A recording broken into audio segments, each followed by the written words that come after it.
मैं हूं वाहिद नसीम और आप देख रहे हैं 4 टीवी न्यूज़। मेरे खुसूसी प्रोग्राम 4Q में आपका खैर मकदम करता हूं।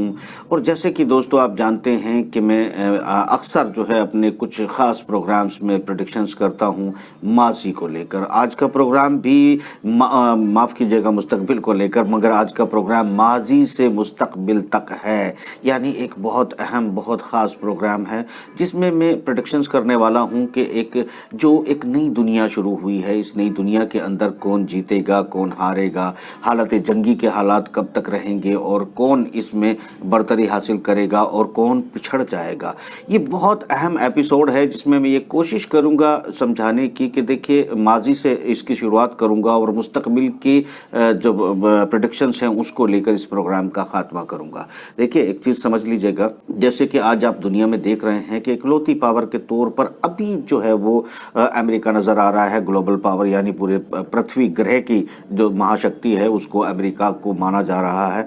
मगर ये सच है या नहीं है, इस पर हमें आज बात करनी पड़ेगी। और आखिर इस पे एक बात और भी मैं आपको बताता चलूँ जो बाद में यहीं पर ला के इस मौजू को कनेक्ट करने की कोशिश करूँगा। आने वाले दुनिया में जो नई दुनिया शुरू हुई है जिसे न्यू वर्ल्ड ऑर्डर के नाम से जाना जा रहा है, दरअसल इसकी शुरुआत किसी और ने की थी, एंड कोई और करेगा। बिल्कुल वाज़े तौर पर पूरी दुनिया के अंदर इस वक्त जो हालात दिखाई दे रहे हैं वो साफ तौर पर बिल्कुल उसके फुटप्रिंट नज़र आने लगे हैं। मगर एक चीज़ जो बहुत बड़ा बदलाव आप इस सदी में देखेंगे, 20वीं सदी की बात करता हूँ, पहले 21वीं सदी का एक और बड़ी बात आपको बता दूं कि जो एक झूठ, एक मीडिया का इस्तेमाल किया गया और झूठ फैलाने, ये झूठ का ज़माना था। दरअसल कहा जा सकता है कि 20वीं सदी के आखिरी हिस्से से लेकर और 21वीं सदी में जो अभी हमने एंटर किया, तो इस 21वीं सदी में तो पूरी तरह झूठ का बोलबाला हो गया। चीज़ें बदलती गई, ख़त्म होती गई, जुड़ती गई, टूटती गई। मगर इसमें जो मीडिया है उसका एक बहुत अहम किरदार था जो आने वाले वक्त में यकीनी तौर पर बदल जाएगा। जो अभी मौजूदा मीडिया है, मीडिया के लोग हैं, मीडिया के चेहरे हैं, बहुत जल्दी आप देखेंगे कि इन सब की जो रिलेवेंसी है वो ख़त्म हो जाएगी। मगर इन सब पर बात करने से पहले मैं आपको ये बताता चलूँ कि देखिए दोस्तों, हम बात करते हैं आज दुनिया में इस नए वर्ल्ड ऑर्डर में, नई दुनिया में, न्यू वर्ल्ड ऑर्डर में कौन जो है क्या खेल खेल रहा है और हार जीत किसकी होने वाली है।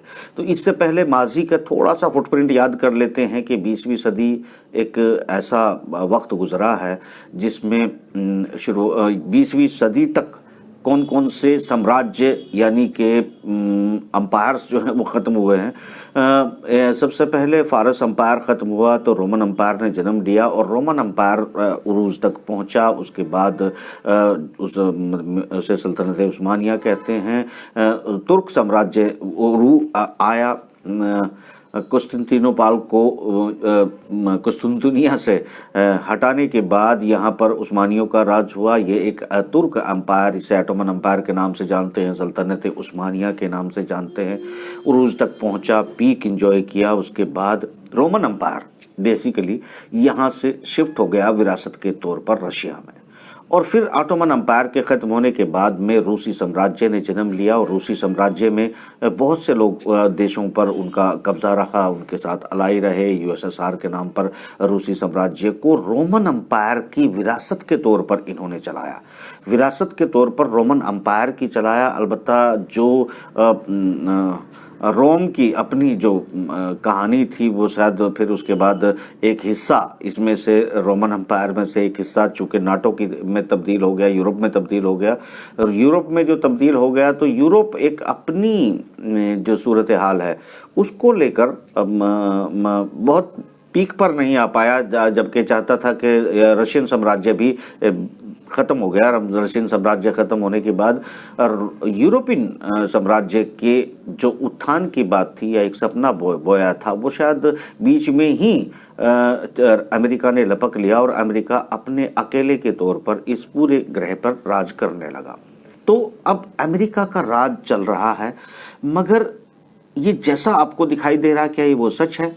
नहीं दोस्तों, दरअसल क्या है कि अंदर से अमेरिका की पॉलिसी 2018 में रशिया के द्वारा, पुतिन के द्वारा अपने नए हथियारों का इंट्रोडक्शन कर देना, सीरिया में डेमोस्ट्रेशन कर देना, यहाँ से एक तरह बिल्कुल एक खात्मे की तरफ हो चुका, खोखला हो चुका है इस वक्त अमेरिका की वो सुपर पावर, चूंकि वो रशियन वेपन्स को डिफीट नहीं कर पाया।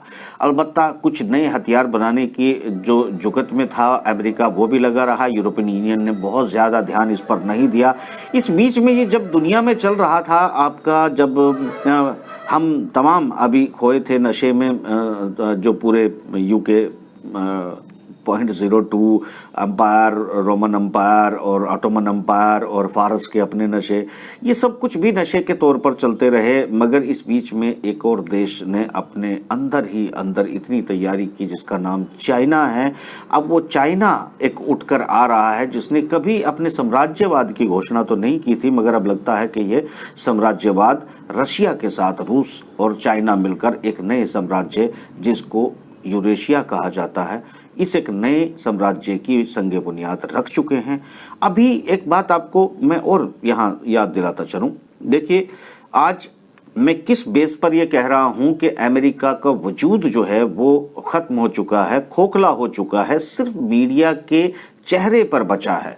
तो इसमें मीडिया के रोल को लेकर आप समझ सकते हैं, आपकी आसानी के लिए समझा देता हूं। जिस तरीके से भारत में आप मीडिया को देख रहे हैं और मीडिया जिस तरह की तस्वीर आपको दिखाई दे रहा है, और बहुत बड़ी तादाद में लोग हैं जिनकी तादाद कम नहीं है, बहुत बड़ी तादाद है, जो इस मीडिया को भरोसा करते हैं और इस मीडिया की कही गई बात को मानते हैं, और वो इस भुलावे में है कि मीडिया जो कह रहा है वो सच है, जबकि सच बिल्कुल भी मुझे नहीं लगता कि कहीं भी कोई सच्ची बात इस मीडिया में है।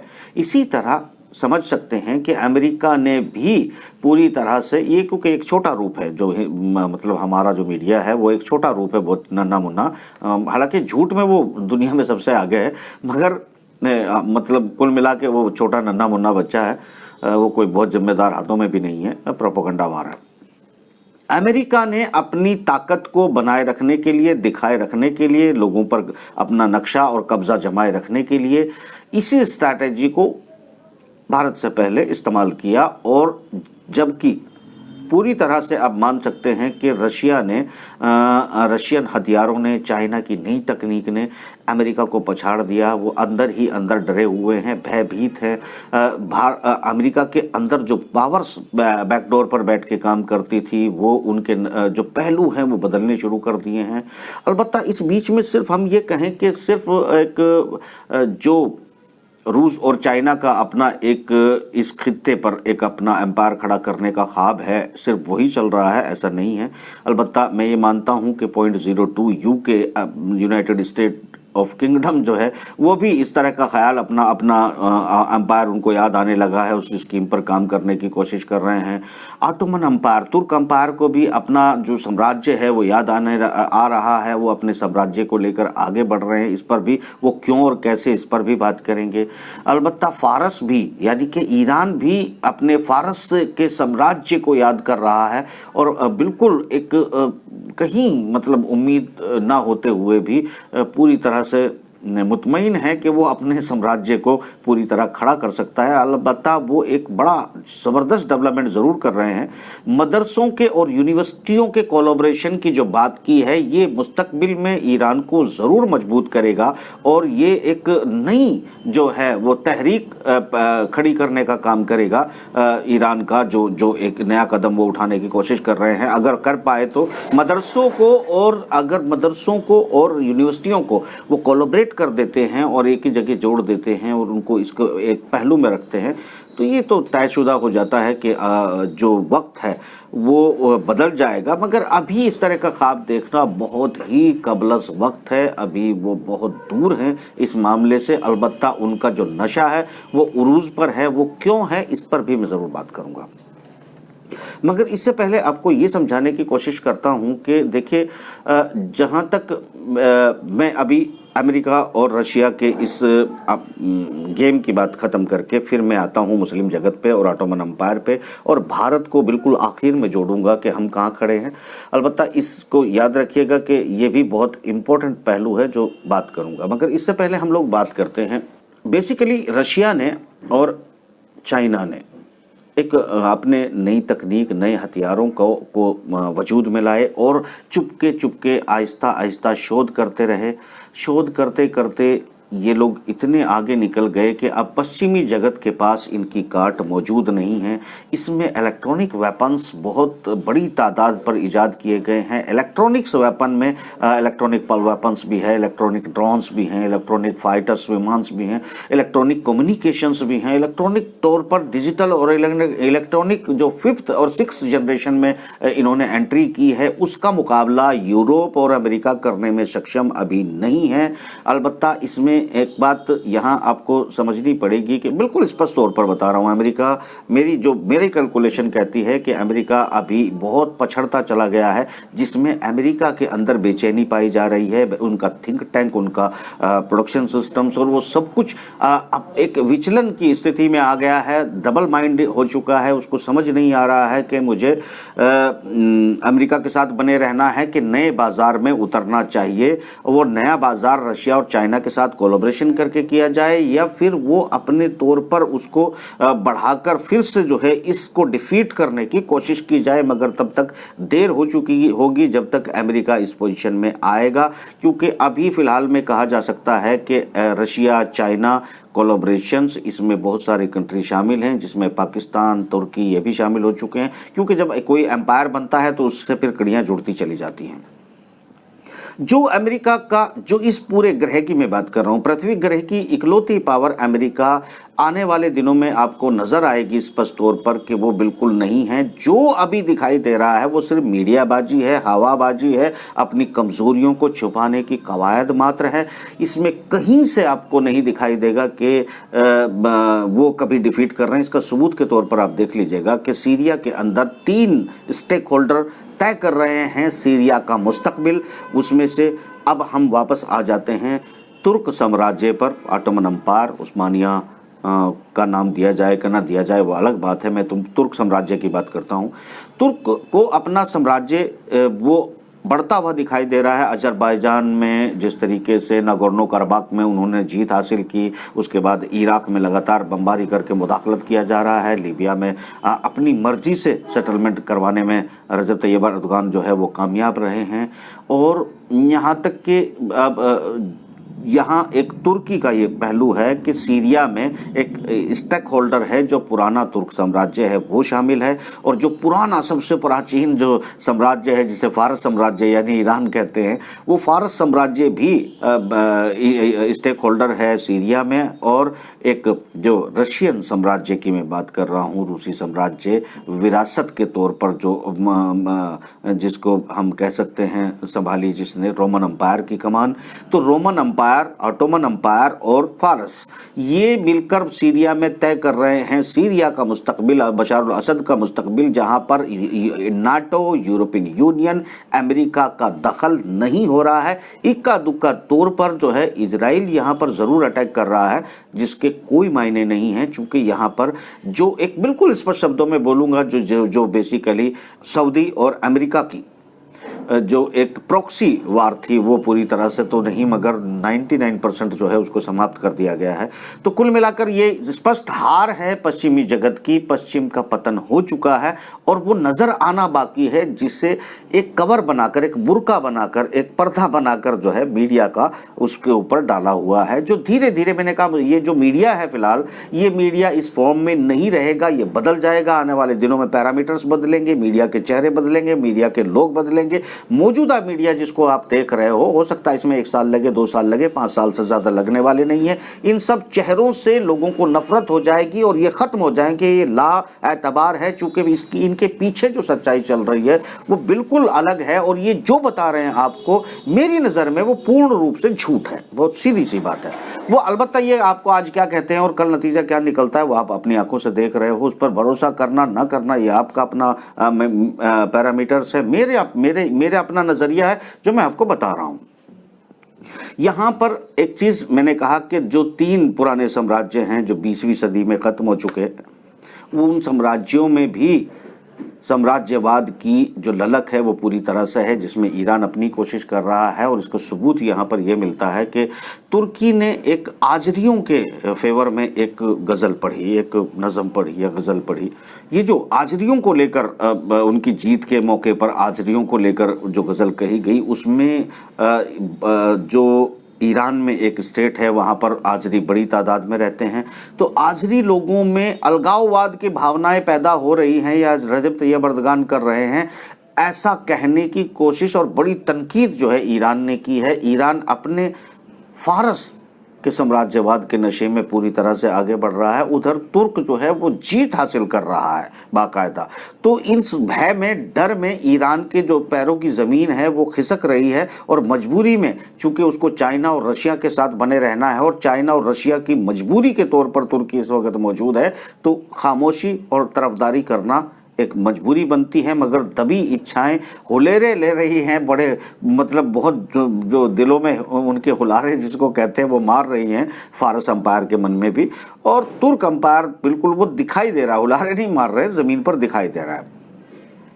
तुर्क साम्राज्य जो है वो अब उठ खड़ा हुआ है और यहाँ ईरान की मुखालफत उसके अपने साम्राज्य की बात करती है। मगर इस बीच में जिस ग्रह के मालिक की बात कर रहा हूँ, अमेरिका की अभी फिलहाल पृथ्वी ग्रह का जो एक सुपर पावर थी, उसके साथ जो कोलिशन में सबसे बड़ा काम किया है, चूंकि ये सुपर पावर के तौर की कोई लंबी कहानी हुई नहीं है। सन 1947 या 45 के हिरोशिमा नागासाकी बम कांड के बाद जो है, जब परमाणु कांड के बाद ये पावर को तस्लीम किया गया, फिर धीरे धीरे जो रशियन अंपायर था वो टूट कर बिखर गया। उसके बाद इकलौती तौर पर जो है अमेरिका बचा, और अमेरिका अब बहुत ज़्यादा दिन हुए ही नहीं थे कि अब वो खात्मे की तरफ बढ़ चला है। तो एक चीज़ यहाँ समझ लीजिएगा कि अमेरिका के अंदर की पोजीशन है, उनकी जो इजाद की पोजीशन है अब उस पोजीशन में नहीं रह गई है, वो बंटवारे की तरफ धीरे धीरे क्राइसिस की तरफ बढ़ता चला जाएगा। मगर तुर्क जो है वो जिस तरीके से लीबिया और इराक और इन तमाम इलाकों में जहां वो अपने नक्शे को क्लेम करता है, क्योंकि 2023 में फिर से अपने आप को खड़ा करने की कोशिश करेगा, मगर यहां तुर्क अंपायर पर भी गहरी नज़र रखते हैं रशिया, चाइना। और मैं अभी तक समझने में कासिर हूँ इस बात के कि बेसिकली पुतिन और शी जिनपिंग तुर्की से क्या चाहते हैं, चूँकि तो उनकी दोनों की मर्जी से ही तुर्क अंपायर आगे की तरफ बढ़ रहा है।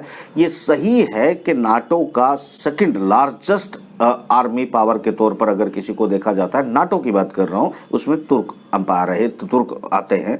तो तुर्क जो है वो एक बड़ी ताकत आर्मी पावर है, इसमें कोई दो राय नहीं है। मगर वो जिस तरीके से लड़ते हुए दिखाई देते हैं रूस के साथ या फिर चीन के इंटरेस्ट के खिलाफ भी जो है वो अगर ईरान में मुदाखलत करते हैं, जिस तरीके से वो कविता कही गई और कविता को बड़ी शिद्दत से जो है उसकी मजम्मत ईरान की तरफ से की गई, ईरानी मीडिया की तरफ से की गई, जैसे कि उनका ये कहना था कि शायद तुर्की यहाँ पर आजरियों को उकसाना चाहता है और अलगाववाद को बढ़ाना चाहता है, यानी कि जो अपने नक्शे में पहले ही आर्मीनिया अजरबैजान को दिखा चुका है, उसमें जो ईरान में हिस्सा है उस पर भी अपने क्लेम की तरफ आगे बढ़ रहा है। ये कोशिश की जा रही है, हल्के इसकी वजाहत जो है तुर्की की तरफ से कर दी गई है। मगर ये जो टीस है छोटी छोटी, ये बहुत कुछ कहती हैं। ये छोटे छोटे से वाक़ये बहुत बड़े बनते हैं। ये आपको सोच बताने की बात करते हैं, ये आपको समझाने की कोशिश करते हैं कि लोगों के दिमाग में और जहन में इस वक्त क्या चल रहा है। अलबत्ता ये जिसको हम यूरेशिया, मैंने कहा मैंने गेम ऑफ ग्रेटर यूरेशिया के नाम से भी आपको कई बार समझा चुका हूँ। अब मैं दूसरे एंगल से, साम्राज्यवाद के एंगल से इसको समझा रहा हूँ। तो मुझे ये लगता है कि रशिया ज़रूर एक कोलिशन बनाना चाहता है। चीन आगे बढ़ रहा है, चूंकि तकनीक में, हथियारों में इस अलग तरह के हथियार बनाकर अमेरिका और रूस को भी बीट करते हुए छुपे हुए रास्तों से चाइना आगे निकल गया। इन्हीं देशों से उसने चोरी भी की है तकनीक। हालांकि ये बात इससे इनकार नहीं किया जा सकता कि चाइना ने इन दिनों में अपनी जो स्टूडेंट्स हैं, जो अपनी टैलेंट है, उनको विदेशों में भेजने के बजाय, अपने देश में मजबूर करने के बजाय उनको शोध के लिए, रिसर्च के लिए भारी पैसा जो है उनके ऊपर इन्वेस्टमेंट किया और उन्होंने नए नए किस्म के ईजाद करके रख दिए हैं। कुछ हथियार जो है वो डेमोस्ट्रेट कर दिए गए हैं, कुछ और ये मानना है एक्सपर्ट का और दुनिया का कि अभी बहुत से ऐसे वेपन हैं जो चीन के सामने आना बाकी है, जो परंपरागत नहीं है, बिल्कुल नए किस्म के हैं। तो दोस्तों बात यहाँ ये बड़ी वाज़ेह हो जाती है कि सिर्फ जो न्यू वर्ल्ड ऑर्डर है उसको करने के पीछे ये जो पावर है वो तो आपको दिखाई दे गई है कि किस तरह शिफ्ट हो रही है। जिन्होंने न्यू वर्ल्ड ऑर्डर लाना था वो कौन है? न्यू वर्ल्ड ऑर्डर मैं ये मानता हूँ कि दुनिया पे जो माइनिंग सेक्टर में, ऑयल सेक्टर में और हथियार बनाने के सेक्टर में, मेडिसिन दवाइयाँ बनाने के सेक्टर में और कॉस्मेटिक यानी मेकअप के सामान बनाने और फैशन के सेक्टर में जो लोग दुनिया पर राज कर रहे थे, वो तमाम लोग न्यू वर्ल्ड ऑर्डर के तहत नई अर्थव्यवस्था को लाना चाहते थे। उसके पीछे वो समझ चुके थे ये बात तो बहुत अच्छे से कि आने वाले दिन डॉलर के राज के नहीं रहेंगे। चूंकि फ्यूल सिस्टम खत्म हो जाएगा तो लोगों को डॉलर में व्यापार करना मजबूरी नहीं रहेगा। यहाँ आने वाले दिनों में आप देख रहे हैं कि नई नई इलेक्ट्रॉनिक गाड़ियाँ, इलेक्ट्रॉनिक सब कुछ इलेक्ट्रॉनिक होता जा रहा है, तो इसका मतलब तेल जो है इनरिलेवेंट होता चला जाएगा। विश्व का मुख्य बाजार और मुख्य ज़रूरत के तौर पर तेल अगर नहीं रहेगा, तेल रहेगा मगर मुख्य ज़रूरत के तौर पर अगर नहीं रहेगा, तो इसका मतलब ये है कि दुनिया के किसी देश की मजबूरी नहीं होगी कि वो तेल खरीदने के लिए उसको डॉलर खरीदना ही पड़ेगा, डॉलर खरीदने के लिए उसको एक्सपोर्ट करना ही पड़ेगा। मतलब बेसिकली करेंसी और चीज़ें बदल जाएंगी। अगर ये वापस डिजिटल कन्वर्जन इनटू मेटल में कन्वर्ट हुई या रियल प्रॉप में कन्वर्ट हो गई, तो ये सूरत हाल दुनिया की बदलने जा रही है, जिसका अंदाज़ा, जिनका कैलकुलेशंस जो है पश्चिमी जगत के थिंक टैंक और super power, backdoor, dark power जिसे कहते हैं, डार्क पावर के पास जो है मौजूद था। तो इस मौजूदगी के आधार पर आगे बढ़ने की कोशिश ज़रूर की है यहाँ पर इन लोगों ने, मगर आगे बढ़ते हुए नज़र नहीं आ रहे हैं, यहाँ असफल होते हुए नज़र आ रहे हैं मुझे पूरी तरीके से। अब यहाँ पर अगर हम चाइना की बात कर लेते हैं तो चाइना और रशिया ज़रूर एक तरफ, मैंने कहा अभी तुर्की का रोल तय नहीं है, सर्टेन नहीं है कि वो किस तरफ जाने वाला है, कितना आगे बढ़ेगा। हालांकि उसके ड्रोन ने, जाहिर सी बात है कि चाइना, रशिया, अमेरिका, इजराइल सभी देशों से आगे बढ़कर एक बेहतरीन परफॉर्मेंस दिखाने की कोशिश की है, मगर ये सिर्फ यहीं पर रुक जाएगा। हालांकि वो एक डेवलप्ड कंट्री है जो काफ़ी साइंस एंड टेक्नोलॉजी पर रोल अदा करता है। शायद कोरोना की जिस वैक्सीन की हम बात कर रहे हैं वो भी तुर्की के कुछ लोगों ने भी एक वैक्सीन जो है वो ईजाद की है। तो ये चीज़ें जो चल रही हैं, यानी दुनिया के साथ पैरेलल का मामला जो चल रहा है, इस खेल में सबसे अहम और आखिरी पॉइंट के तौर पर मैं आ जाता हूं कि इस आखिरी पॉइंट में क्लोजिंग पॉइंट कुछ और होगा। आखिरी पॉइंट यह है कि जहां पर अभी इस पूरे बीच में अरब ने राज किया था, जहां पर अमेरिका के साथ मिलके, डॉलर के साथ मिलके, फ्यूल इंडस्ट्री को ध्यान में रखते हुए जिस तरीके से पूरी दुनिया पर अरब और अमेरिका के कोalition का राज हो गया था। चूँकि यहाँ पर सिर्फ हम ताकत के राज पर देखते हैं, पावर के और बमों के राज पर देखते हैं तो अमेरिका था, मगर करेंसी और इकोनॉमी के में जो है विदाउट सऊदी अरब अमेरिका हासिल नहीं कर सकता था, जो यानी कि मुख्य पार्टनर के तौर पर था। यहाँ इस वक्त मुख्य पार्टनर जो अमेरिका का था उसको अपनी चिंता सताने लगी है, क्योंकि यहाँ पर तुर्क जिस तरीके से ईरान डरा हुआ है, उसी तरीके से सऊदी अरब डरा हुआ है कि ऑटोमन अम्पायर, तुर्क साम्राज्य की जो हुलारे मारती हुई इच्छाएं हैं, अगर ये उरूज पर आना शुरू हो गई, जो कि हो गई हैं, तो 2023 में अरब को क्लेम किया जा सकता है। ऐसी सूरत में अपनी जान बचाए रखने के लिए कुछ ताकतों को, कुछ पावर्स को जोड़ना और आगे तेल के बगैर आने वाली अर्थव्यवस्था में कैसे जीना चाहिए, ये सीखने और कंपनियों की पार्टनरशिप और शेयरिंग करने के लिए इजराइल जैसी ताकतों के साथ भी उन्होंने समझौते करने शुरू कर दिए हैं। यहाँ पर अलबत्ता उनकी ये देखना पड़ेगा कि अवाम की इच्छाएं अलग हैं और जो राजशाही हैं उनकी इच्छाएं अलग हैं, दोनों मैच नहीं करती हैं। या अवाम बिल्कुल अलग सोचती है और राजशाही बिल्कुल अलग सोचती है, मगर धीरे धीरे ये अब देखना होगा इन देशों में विरोध बढ़ता है या फिर समर्थन बढ़ता है, ये इस पर टिका रहेगा। ये इनका इंटरनल खेल ज़रूर होगा, मगर ये भी एक छोटा सा ग्रुप है जिसमें आप इजराइल, सऊदी अरब, यूएई, बहरीन, इन सब देशों को जोड़कर देख सकते हैं। ये भी एक समूह है जो यूरोपियन और नाटो और एक तरह से चाइना के साथ भी अपने संबंधों को बनाने की कोशिश करेगा, रशिया से भी कहीं ना कहीं जो है सहमति बनाए रखने की कोशिश करेगा, बीच बीच का रास्ता निकालने की कोशिश करेगा ताकि तुर्की को किसी तरीके से दबाव में लाया जा सके और यहाँ पर इनकी सत्ताएं कायम रहे। तो ये डर जो है वो इजराइल के मन में भी है, क्योंकि अगर इजराइल में नेतन्याहू चले जाते हैं तो आने वाले दिनों में इजराइल के आने वाले जो लीडरशिप होगी वो किस तरह की स्ट्रेटजी अपनाएगी, उससे जो है ये मुस्लिम जगत के शाही परिवार और मुस्लिम जगत की जो रहने वाली पॉपुलेशन है वो कैसे रिएक्ट करेगी उनके कदमों को। ये बहुत ही बड़ा इंपॉर्टेंट मोमेंट होगा। ये देखना होगा कि नेतन्याहू के चले जाने के बाद जो नई क़यादत होगी वो पूरी तरह से मतलब जिसको हम कह सकते हैं कि कट्टर यहूदी जो है, कट्टर शब्द भी बिल्कुल अलग ही है, मतलब एक अल्ट्रा ऑर्थोडॉक्स यहूदियत जो है उसको लेकर आगे बढ़ेंगे तो मतभेद बढ़ेंगे कि भाईचारा बढ़ेगा, इस पर जो है बिल्कुल आगे आने वाले वक्त में पता चलेगा। मगर इस पूरे इलाके पर तुर्क जो है अगर सत्ता में बने रहते हैं, ताकत में बने रहते हैं रजब तैयब अर्दोगान, तो यकीनी तौर पर वो आगे बढ़ रहे हैं, बढ़ेंगे, पीछे नहीं हटेंगे। ये अभी तक दिखाई दे रहा है। इसके पीछे मूक सहमति चाइना और रशिया की मुझे नज़र आ रही है। अलबत्ता आने वाले दिनों में ये फाइनली जो है एक चीज़ मैं आपको बता दूं कि हम बर्रे सगीर की बात कर देते हैं।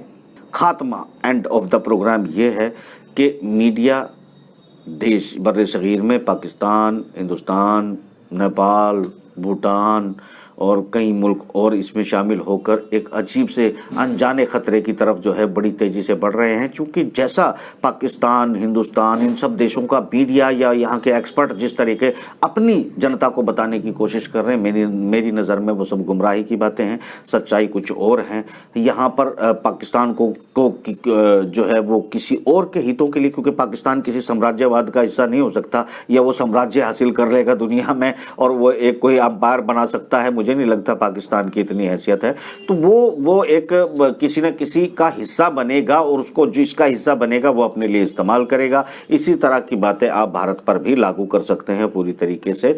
तो कुल मिलाकर चूंकि ना भारत कोई साम्राज्यवाद वो खड़ा ना पहले कभी था, ना आगे कोई ऐसा प्लान मुझे नजर आता कि हम पूरी दुनिया को जीत कर जो है साम्राज्य बनाना चाहते हैं। अलबत्ता चीन जो है वो हमारी सरहदों में एंटर कर रहा है, हम पर मानसिक प्रेशर बना रहा है और दुनिया को भी जीतना चाहता है, अमेरिका को भी हराना चाहता है और भारत को भी इस मामले में जो है वो काफ़ी मुश्किल का सामना मौजूद है जो लगातार बढ़ रहा है और बढ़ेगा। यानी फाइनल वर्ड ये है कि नई दुनिया शुरू हो चुकी है। नए वर्ल्ड ऑर्डर में पश्चिमी जगत, अमेरिका सहित जिन्होंने ये शुरू किया था वो पूरी तरह हार चुके हैं। सिर्फ वैक्सीन का एक फार्मूला उनके पास बचा है, इसको भी वो खो देंगे, हार जाएंगे। जो इच्छाएं हैं वो पूरी नहीं होने वाली हैं। न्यू वर्ल्ड ऑर्डर में मुझे लगता है कि रशिया, जिसको किस मजबूरी में, मैं स्पष्ट शब्दों में नहीं बोल रहा हूँ, कुछ छुपा के बोल रहा हूँ, रशिया, तुर्की, ये सब कुछ जो है पूरी तरह से मुझे जीतते हुए नजर आ रहे हैं और आने वाले 5 से 10 सालों के अंदर दुनिया में इस कोलेशन का राज आप देखेंगे।